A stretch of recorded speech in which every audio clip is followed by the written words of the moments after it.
नमस्कार. कोल्हापूर टू कोकणच्या Navratri special recipes मध्ये तुमचं स्वागत आहे. आज आपण पाहणार आहोत कडाकण्या कशा करायच्या. कडाकण्या म्हणजे गोड पुरी आणि नवरात्रामध्ये देवीला कडाकण्याचा नैवेद्य दाखवला जातो. खूप लोकांच्या वेगवेगळ्या पद्धती आहेत कडाकण्या करण्याच्या, पण आज मी तुम्हाला गोड स्टफिंग भरून कडाकण्या कशा बनवायच्या ते दाखवणार आहे. कडाकणी करण्यासाठी लागणारं साहित्य आहे 1 कप मैदा, 1/3 कप रवा, अर्धा कप बेसन, 1/3 कप दूध, 3 ते 4 चमचे साखर, वेलची पूड आणि सुंठ मिक्स करून घेतली आहे अर्धा चमचा, 1 चमचा तूप आणि चवीपुरतं मीठ. सगळ्यात आधी आपण दुधात साखर मिक्स करून ती वितळू द्यायची आहे. याचा वापर आपण स्टफिंगसाठी करणार आहोत.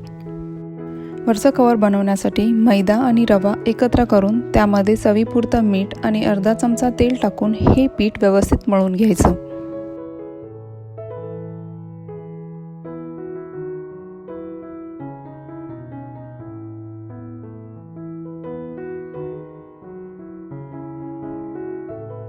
पीठ मळून झाल्यानंतर ते 5 ते 10 मिनिटांसाठी बाजूला ठेवून द्यायचं.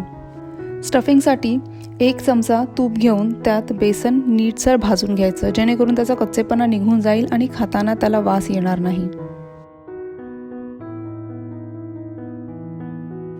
आता बेसन एका बोलमध्ये ट्रान्सफर करायचं आणि त्यामध्ये अर्धा चमचा सुंठ आणि वेलची पूड टाकायची.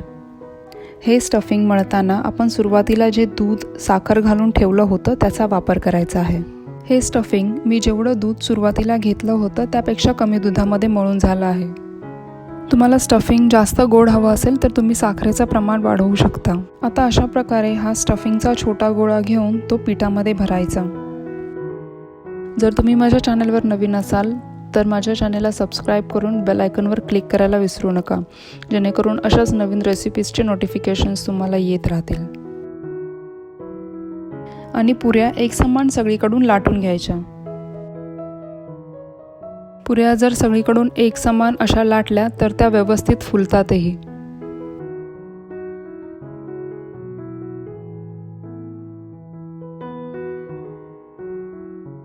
पुऱ्या करत असताना एका साईडला तेल तापत ठेवायचं. तेल व्यवस्थित तापलं की त्यामध्ये अशा प्रकारे ह्या सगळ्या पुऱ्या तळून घ्यायच्या.